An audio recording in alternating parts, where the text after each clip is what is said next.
Hi every one. இன்னைக்கு நம்ம பேசக்கூடிய டாபிக் வந்து நம்மளுடைய 12th ஸ்டாண்டர்டில் highly expected and important concept அப்படின்னு சொல்லலாம்.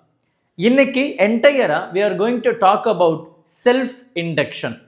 இந்த செல்ஃப் இண்டக்ஷன் அப்படின்னா என்னன்றதை நம்ம ரொம்ப டீட்டெயில்டாக பார்த்துட்ட பிறகு இதில் இருக்கக்கூடிய யூனிட்ஸ் மோஸ்ட் ஆஃப் த ஸ்டூடெண்ட்ஸுக்கு அது ஒரு பெரிய கன்ஃபியூஷனாகவே இருக்கும். ஏன்னா நம்மளுடைய போர்டு எக்ஸாமில் இண்டக்ஷனுடைய யூனிட்ஸ் அது மட்டும் தனியாக கேட்பாங்க. செல்ஃப் இண்டக்டன்ஸ் அப்படின்னா என்ன, மியூச்சுவல் இண்டக்டன்ஸ் அப்படின்னா என்ன. ஸோ அங்கே மோஸ்ட் ஆஃப் த ஸ்டூடெண்ட்ஸ் வந்து திணறாங்க. So they cannot able to identify the proper units. ஏன்னா செல்ஃப் இண்டக்டன்ஸ் அப்படின்னு சொல்லும்போது கிட்டத்தட்ட 3 யூனிட்ஸ் இருக்குது. அந்த 3 யூனிட்டை நம்ம எப்படி ரெப்ரசன்ட் பண்ணலாம், அது வர்றதுக்கான காரணம் என்ன, அதெல்லாம் நம்ம பேசிடலாம். முதல்ல before starting about this topic, self induction அப்படின்னா என்ன? அதாவது நம்மளுடைய ஃபாரடே வந்து நமக்கு ரொம்ப அழகான ஒரு விஷயங்கள் சொல்லியிருப்பாங்க. எனக்கு வந்து ஒரு க்ளோஸ்டு காயில், அதாவது ஒரு க்ளோஸ்டு லூப், அது எது வேணா எந்த ஷேப்பாக வேணா இருக்கலாம், ஒரு க்ளோஸ்டு லூப்பில் என்னுடைய மேக்னெட்டிக் ஃபீல்டு சேஞ்ச் ஆகும்போது இஎம்எஃப் இன்டியூஸ் ஆகுது அப்படின்றத நமக்கு சொல்லியிருப்பாங்க. ஸோ இங்கே செல்ஃப் இண்டக்டன்ஸ் அப்படின்னு பேசும்போது நம்மக்கிட்ட ஒரு காயில் இருக்குது. அந்த காயிலில் வந்து நம்ம கரண்ட்டை பாஸ் பண்ணுறோம். ஸோ கரண்ட்டை பாஸ் பண்ணால் மேக்னெட்டிக் ஃபீல்டு வரும் அப்படின்றது ஹான்ஸ் கிறிஸ்டியன் ஒய்ஸ்டட் ரொம்பவே அழகாக நமக்கு சொல்லியிருக்கிறாரு. அப்போ கரண்ட்டை பாஸ் பண்ணும்போது மேக்னெட்டிக் ஃபீல்டு அங்கே ஜெனரேட் ஆகுது. இப்போ என்ன ஆகுது, இங்கே கரண்ட்டை நான் வேரி பண்ணுறேன், அதாவது சேஞ்ச் பண்ணுறேன். கரண்ட்டை சேஞ்ச் பண்ணும்போது அதில் மேக்னெட்டிக் ஃபீல்டும் சேஞ்ச் ஆகுது. நல்லா தெளிவாக பார்த்துக்கோங்க. I repeat again. ஒரு கரண்ட் போகுது, மேக்னெட்டிக் ஃபீல்டு ப்ரொடியூஸ் ஆகுது, கரண்ட்டை சேஞ்ச் பண்ணுற மேக்னெட்டிக் ஃபீல்டு சேஞ்ச் ஆகுது. நல்லா அப்படியே பாரு, அந்த ஹான்ஸ் கிறிஸ்டியன் ஒய்ஸ்டட் சொன்னதையும் இந்த ஃபாரடேவையும் அப்படியே லிங்க் பண்ணி பாருங்களேன். கரண்ட் இருக்குது, மேக்னெட்டிக் ஃபீல்டு இருக்குது. ஹான்ஸ் கிறிஸ்டியன் ஒய்ஸ்டட் கரண்ட்டை சேஞ்ச் பண்ணுற மேக்னெட்டிக் ஃபீல்டு சேஞ்ச் ஆகுது. அப்போ மேக்னெட்டிக் ஃபீல்டு சேஞ்ச் ஆகும் பொழுது அங்கே இஎம்எஃப் இன்டியூஸ் ஆகுது. இது ஃபாரடே, சரியா? அப்போது எனக்கு கரண்ட் சேஞ்ச் ஆகும்போது ஃப்ளக்ஸு சேஞ்ச் ஆகுது. ஃப்ளக்ஸு சேஞ்ச் ஆகிறதுனால it results in induced EMF. இதை பேக் இஎம்எஃப் அப்படின்னு கூட நம்ம சொல்லுவோம். இதனுடைய ப்ராசஸுக்கு பேர் தான் செல்ஃப் இண்டக்ஷன். ஏன்னா ஒரே ஒரு காயில் இருக்குது. இந்த ஒரு காயிலில் நம்ம என்ன பண்ண போகிறோம் அப்படின்னா, இந்த மாதிரி இந்த ஒரு காயிலில் நம்ம என்ன பண்ண போகிறோம் அப்படின்னா கரண்ட் அனுப்ப போகிறோம். ஸோ இதில் கரண்ட் அனுப்பும்போது இதில் இஎம்எஃப் இன்டியூஸ் ஆகுது. அந்த இஎம்எஃப் வந்து இந்த கரண்ட்டுடைய டைரக்ஷனுக்கு ஆப்போசிட்டில் இருக்கும். அதனால தான் இதை வந்து பேக் இஎம்எஃப் அப்படின்னு சொல்லுவோம். ஏன்னா இட் அப்போசஸ் லென்ஸ், இல்லையா? இட் அப்போசஸ் அப்படின்னு பேசும்போது இங்கே நம்ம ரொம்ப சிம்பிளாக சொல்லணும் அப்படின்னா, கரண்ட் சேஞ்ச் ஆகுது, மேக்னெட்டிக் ஃபீல்டு சேஞ்ச் ஆகுது, மேக்னெட்டிக் ஃபீல்டு சேஞ்ச் ஆகுது, இஎம்எஃப் வந்து இன்டியூஸ் ஆகுது. அது இந்த கரண்ட்டுக்கு ஆப்போசிட்டில் இருக்குது. ஸோ பேக் இஎம்எஃப் அப்படின்னு நம்ம சொல்லுவோம். இந்த ப்ராசஸுக்கு பேர் செல்ஃப் இண்டக்ஷன். ஒரே ஒரு காயிலில் நடக்கிறதுனால, தனக்குள்ளேயே நடக்கிறதுனால இது செல்ஃப் இண்டக்ஷன் அப்படின்றத நம்ம சொல்கிறோம். இதுக்கு வந்து ஒரு அழகான ஒரு விஷயங்கள் நமக்கு சொல்லணும் அப்படின்னா, சப்போஸ் இதனுடைய கரண்ட் வந்து நம்ம ஆன் பண்ணும்போது எனக்கு பேக் இஎம்எஃப் வந்து ப்ரொடியூஸ் ஆகுது. சப்போஸ் இதை நான் வந்து ஆஃப் பண்ணிட்டேன் அப்படின்னா என்னுடைய இந்த கரண்ட் டைரக்ஷனும் இன்டியூஸ்டு அந்த கரண்ட் இஎம்எஃப்னுடைய டைரக்ஷன் ஒரே மாதிரி இருக்கும். Because there is no opposition. ஏன்னா பேக் இஎம்எஃப் ப்ரொடியூஸ் ஆகலை. ஸோ இட் வில் பி, ஏன்னா அங்கே எனக்கு magnetic field. So that's what we are trying to convey. அப்போ இதில் நம்ம பேசக்கூடிய விஷயம் என்ன அப்படின்னா, என்னுடைய flux directly proportional to I. ஏன்னா எனக்கு கரண்ட் இருக்குது அப்படின்னா எனக்கு ஃப்ளக்ஸ் இருக்குன்றதை நம்ம தெரிஞ்சுக்கணும். இப்போ இதிலே வந்து எனக்கு n நம்பர் ஆஃப் டர்ன்ஸ் இருந்ததுன்னா n5ன்னு எழுதிக்கலாம். இந்த டைரக்ட்லி ப்ரொபோர்ஷனாலிட்டிக்கு பதிலாக L அப்படின்ற ஒரு கான்ஸ்டன்ட் இருக்கிற அந்த L இஸ் நத்திங் பட் என்னுடைய செல்ஃப் இண்டக்டன்ஸ். அப்போ செல்ஃப் இண்டக்டன்ஸை நம்ம எப்படி ரெப்ரசன்ட் பண்ணுறோம்? கேபிட்டல் எல் அப்படின்னு நம்ம ரெப்ரசன்ட் பண்ணுறோம். ஸோ செல்ஃப் இண்டக்டன்ஸை கேபிட்டல் எல் அப்படின்னு ரெப்ரசன்ட் பண்ணுறோம். அப்போ இதையே நம்ம செல்ஃப் இண்டக்டன்ஸ் அப்படின்னு சொல்லும்போது இதனுடைய யூனிட்டை நம்ம ரொம்ப ஈஸியாக எழுதலாம். யூனிட் நான் சொல்கிறேன், I'm talking about unit. So flux அப்படின்றது என்ன? வெப்பர், இல்லையா? ஃப்ளக்ஸ் அப்படின்றது வெப்பர். இது என்னது? கரண்ட். அப்போ per ampere. So webber per ampere அப்படின்றத செல்ஃப் இண்டக்டன்ஸுக்கு ஒரு யூனிட்டாக நம்ம ரெஃபர் பண்ணுறோம். ஒரு யூனிட்டாக நம்ம சொல்கிறது எது? வெப்பர் பெர் ஆம்பையர் அப்படின்றது செல்ஃப் இண்டக்டன்ஸினுடைய யூனிட். இந்த செல்ஃப் இண்டக்டன்ஸ் நம்ம வந்து நம்முடைய ஃபாரடேவோட ரொம்ப அழகாக வந்து கம்பேர் பண்ணியிருப்பாங்க. இன்டியூஸ்டு இஎம்எஃப்பை நம்ம எப்படி சொல்லலாம்? ஸோ நமக்கு ஃபாரடேலேருந்து EMF which is equal to minus of N D phi B upon டிடின்னு தெரியும். அதாவது rate of change of flux results in induced EMF and it opposes, so we have negative sign over here. அப்போ என்னுடைய EMF which is equal to, நல்லா பாருங்க, இந்த இடத்துல நம்ம flux அப்படின்றத நம்ம என்ன சொன்னோம், LI அப்படின்னு எடுத்தோம் இல்லையா. அப்போ we can change this obviously, right? இதை நம்ம எப்படி சேஞ்ச் பண்ணலாம், எனக்கு வந்து ஸோ இதுவா LI. ஸோ இதை நான் எப்படி சேஞ்ச் பண்ணுறேன் பாருங்க. இந்த N5 இருக்குல்ல, LIன்னு நான் சொல்லிட்டேன் அப்படின்னா, L வந்து constant, so you can differentiate. So DI upon DT மட்டும் இருக்குது. இந்த பாருங்க, N5 LIன்னு சொல்கிறேன், அப்போ DLIன்னு வரும். L வந்து கான்ஸ்டன்ட் வெளியில் வந்துருச்சு, DI மட்டும் இருக்குது இல்லையா. அப்போ இந்த இடத்துலையும் என்னுடைய இண்டக்டன்ஸை நான் எப்படி சொல்கிறேன் பாருங்களா, minus of EMF upon DI by DT, DI by DT.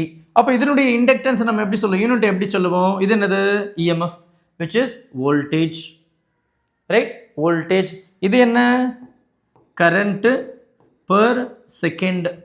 இது அப்படியே மேலே எழுதுங்களேன், V a to the power minus 1, S இங்கே போனால் இன்வெர்ஸ், மறுபடியும் போனால் S நார்மலாக இருக்கும். இதையும் நம்ம வந்து செல்ஃப் இண்டக்டன்ஸினுடைய யூனிட்டாக ரெஃபர் பண்ணுறோம். அதையும் தாண்டி இண்டக்டன்ஸ் அப்படின்னு சொல்லும்போது we also say as henry, right? இண்டக்டன்ஸினுடைய யூனிட்டை நம்ம ஹென்றி அப்படின்னு சொல்லலாம். இதே தான் நம்மளுடைய மியூச்சுவல் இண்டக்டன்ஸுக்கும் பேச போகிறோம், எந்த வித்தியாசமும் கிடையாது. we will discuss that in the next topic. அப்போ என்னுடைய ஹென்றி அப்படின்றதே நம்ம சொல்லலாம். அப்போ இந்த இடத்துல ஒரு சின்ன சின்ன விஷயங்களை நம்ம பேசணும் அப்படின்னா, என்னுடைய self inductance L which is nothing but EMF upon DI by DT இல்லையா. அப்போது இந்த இடத்துல என்னுடைய flux directly, right, proportional to நம்ம ஐன்னு பேசணும். அதே அந்த ஃப்ளக்ஸை LIன்னு சொன்னோம். So obviously you have n number of terms there is no change. இப்போ இங்கே என்னுடைய flux, right, flux we can also call as L. எப்போனா when you have 1 unit current, 1 ampere. அப்படி இருக்கும்போது என்னுடைய ஃப்ளக்ஸை இண்டக்டன்ஸ் அப்படின்னு கூட நம்ம வந்து சொல்லலாம், ரைட்? என்னுடைய ஃப்ளக்ஸை இண்டக்டன்ஸ் அப்படின்னு கூட நம்ம சொல்லலாம். ஸோ இதையும் என்னுடைய செல்ஃப் இண்டக்டன்ஸில் நம்ம வந்து தாராளமாக எடுத்துக்கணும், புரிஞ்சுக்கணும். இதுதான் நம்மளுடைய ஃபாரடே இன்டியூஸ்டு இஎம்எஃப்ல என்னுடைய செல்ஃப் இண்டக்டன்ஸ் எப்படி நம்ம கம்பேர் பண்ணுறது. பிகாஸ் நமக்கு வந்து ப்ராப்ளம்ஸ் எல்லாம் கேட்பாங்க.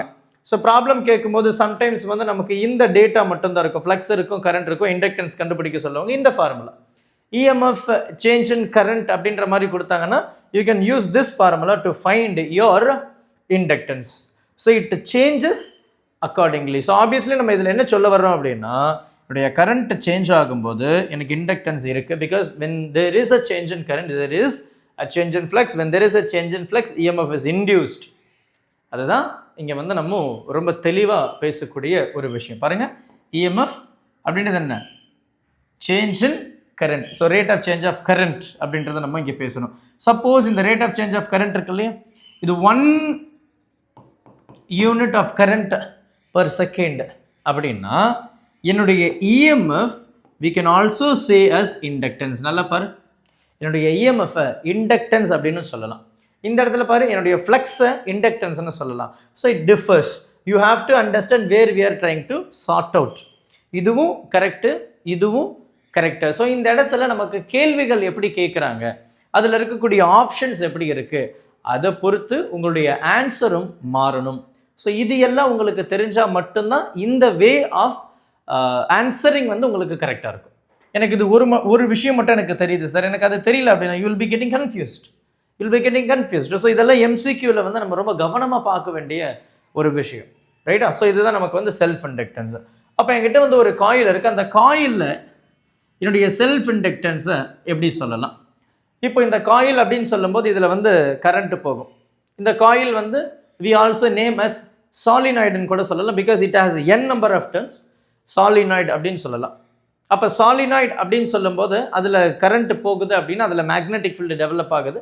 டெவலப் ஆகக்கூடிய மேக்னெட்டிக் ஃபீல்டு வந்து பார்த்தோம் அப்படின்னா inside the solenoid it will B uniform. Because எனக்கு சாலினாய்டில் இருக்கக்கூடிய மேக்னெட்டிக் ஃபீல்டும் பார் மேக்னெட்டில் இருக்கக்கூடிய மேக்னெட்டிக் ஃபீல்டும் எக்ஸாக்ட்லி சேம் அப்படின்றத நம்ம பேசணும்.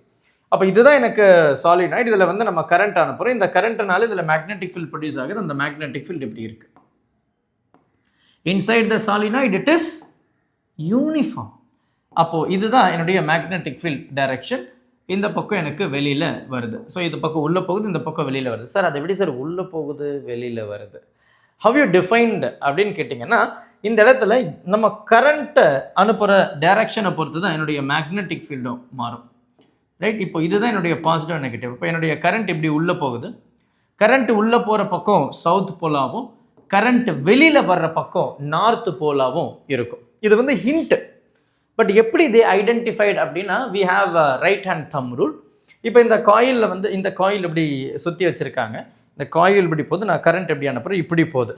அப்போ மேலே வெளியில் வருது, கீழே உள்ளே போகுது. அந்த டேர்ன்ஸை நான் சொல்கிறேன். வெளியில் வந்து உள்ளே போகுது, வெளியில் வந்து உள்ளே போகுது, வெளியில் வந்து உள்ளே போகுது. ஸோ இப்படி தான் என்னுடைய டேர்ன்ஸ் வந்து இருக்கும். அப்படியே எம் நம்பர் ஆஃப் டேர்ன்ஸ். இப்போ இதில் எனக்கு மேலே வெளியில் வருது இல்லையா, அப்படியே தம்ம எக்ஸ்டெண்ட் பண்ணு. So if this is your current, magnetic field இப்படி இருக்குது மேலே, ரைட் மேலே. இப்போ கீழே வரும்போது அப்படியே சுற்றிட்டு இப்படி வரும். இப்போ இது உள்ளே போகுது, அப்போ என்னுடைய மேக்னெட்டிக் ஃபீல்டு இப்படி இருக்குது. ஸோ வெளியில் வரும்போது மேக்னெட்டிக் ஃபீல்டு இப்படி, உள்ளே போகும்போது மேக்னெட்டிக் ஃபீல்டு. ஸோ ஆப்வியஸ்லி எனக்கு கரண்ட் இப்படி இருக்குது, கரண்ட் இப்படி உள்ளே வந்து இப்படி வெளியில் வருது அப்படின்னா this is your directions of the magnetic field. அப்போ எனக்கு மேக்னெட்டிக் ஃபீல்டை நம்ம ரைட் ஹேண்ட் தம் ரூலை பயன்படுத்தி தான் டைரக்ஷனை ஐடென்டிஃபை பண்ணுறோம். உங்களுக்கு ஹிண்ட் என்ன அப்படின்னா, கரண்ட் உள்ளே போகிற பக்கம் சவுத் போலாகவும், கரண்ட் வெளியில் வர்ற பக்கம் நார்த் போலாகவும் இருக்கும். கரண்ட் உள்ளே போகுது, மேக்னெட்டிக் ஃபீல்டு உள்ளே போகுது சவுத் போல். கரண்ட் வெளியில் வருது, மேக்னெட்டிக் ஃபீல்டு வெளியில் வருது நார்த் போல். சிம்பிளான ஒரு ஹிண்ட் அது, ரைட்? ஸோ இது நமக்கு தெரியுது. இப்போ இந்த இடத்துல என்னுடைய மேக்னெட்டிக் ஃபீல்டு ஸ்ட்ரென்த் எப்படி இருக்க போகுது, என்னுடைய சாலினாய்டில் என்னுடைய மேக்னெட்டிக் ஃபீல்டு ஸ்ட்ரென்த்து எப்படி இருக்க போகுது, and how you will identify அப்படின்னு பார்த்தோம்னா, நம்ம ஆல்ரெடி படித்த அதே விஷயம்தான். N∅ equal to Li. இதில் உங்களுக்கு தேவைப்படக்கூடிய விஷயம் மேக்னெட்டிக் ஃபீல்டு, ரைட்? என்னுடைய மேக்னெட்டிக் ஃபீல்ட் அண்ட் தென் என்னுடைய L. ஸோ இங்கே we are talking about self inductance அப்படின்றதுனால we will go with this L. நீங்கள் ஆல்ரெடி ஒரு சாலினாய்டில் இருக்கக்கூடிய மேக்னெட்டிக் ஃபீல்டை ரொம்ப தெளிவாக படிச்சிருப்பீங்க. என்ன சொல்லியிருப்பீங்க? B which is equal to mu naught Ni. இந்த mu naught Ni கண்டிப்பாக உங்களுக்கு மறந்துருக்காது. நம்ம ஆல்ரெடி டிஸ்கஸ் பண்ணிவிட்டு ஒரு சாலினாய்டில் இருக்கக்கூடிய மேக்னெட்டிக் ஃபீல்டு. அப்போ இந்த இடத்துலையும் நம்ம அதை தான் பேச போகிறோம். அங்கேயும் நம்ம எழுதிருப்போம், என்னுடைய capital N is nothing but small times of NL அப்படின்னு. இதே ஸ்மால் n அப்படின்னு சொல்லும்போது கேபிட்டல் N அப்பான் L இல்லையா? ஸோ இது எல்லாம் நமக்கு வந்து தெரிஞ்ச ஒரு விஷயந்தான். அப்போ நான் இங்கே இண்டக்டன்ஸை கண்டுபிடிக்க போகிறேன். அங்கே ஆல்ரெடி நம்ம ப்ரீவியஸ் சாப்டரில் கண்டுபிடிச்சதை இங்கே சப்ஸ்டியூட் பண்ண போகிறோம். I need to find my inductance. அப்போ L, இது என்ன? Number of turns, right? Number of turns. அதை நம்ம என்ன சொல்லலாம்? Lன்னு சொல்லலாம். இது என்னது? Flux. Flux is nothing but BA cos θ. So obviously என்னுடைய மேக்னெட்டிக் ஃபீல்டு இப்படி தான் போகுது. இதில் இருக்கக்கூடிய அந்த ஏரியா இப்படி தானே இருக்கும், அதுவும் same direction, which makes an angle 0 degree.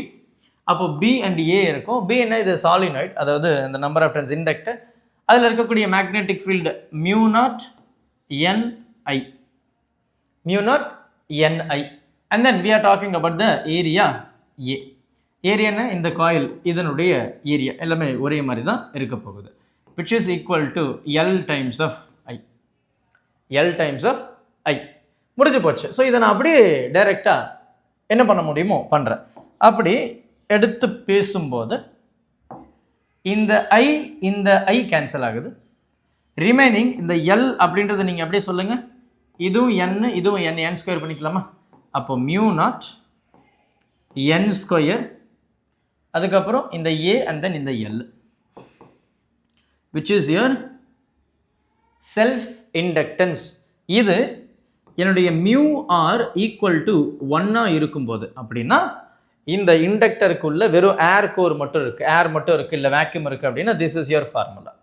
Suppose எனக்கு வந்து அப்பார்ட் ஃப்ரம் ஏர் வேறு ஏதாவது ஒரு மீடியம் இருந்தது அப்படின்னா you will be having mu r also N square AL. This is your self inductance. Apart from air வேறு ஏதாவது ஒரு மீடியம் இருந்தது அப்படின்னா நம்ம இப்படி அதை எழுதிக்கலாம். இதையும் ஒரு சின்ன சேஞ்சஸ் கூட நம்ம பண்ணலாமே. இங்கே பாருங்க, என்னுடைய L which is equal to இந்த μ0 μr, இங்கே பாருங்க n எல் ஒன்றும் இல்லை, இங்கே ஒரு எல் இங்கே ஒரு எல் மல்டிப்ளை பண்ணிட்டேன்னா என்ன ஆகிடும், n ஸ்கொயர் எல் ஸ்கொயர், இந்த ஏ அப்படியே வச்சுருக்கேன் by L. So this is nothing but capital N, நம்ம ஆல்ரெடி எழுதுனது தான். So we can also rearrange the formula like this.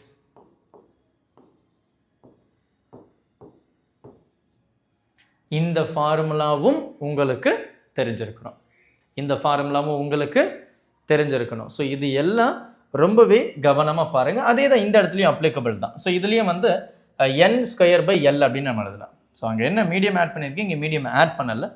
So make sure இந்த டேர்ம் ஆஃப் அண்டர்ஸ்டாண்டிங்ஸ் உங்களுக்கு இருக்கிற மாதிரி பார்த்துக்கோங்க. So this is your self inductance. அடுத்த கிளாஸில் வந்து நம்ம மியூச்சுவல் இண்டக்டன்ஸ் அப்படின்னா என்ன அப்படின்றத டீட்டெயிலாக பார்த்துட்டு, அதுக்கப்புறம் எனர்ஜி ஸ்டோர்ட் இன் இண்டக்டர் அப்படின்ற கான்செப்டையும் ரொம்ப தெளிவாக நாளைக்கே அந்த வீடியோவை பார்த்துடலாம். Thank you. Help this with a smile.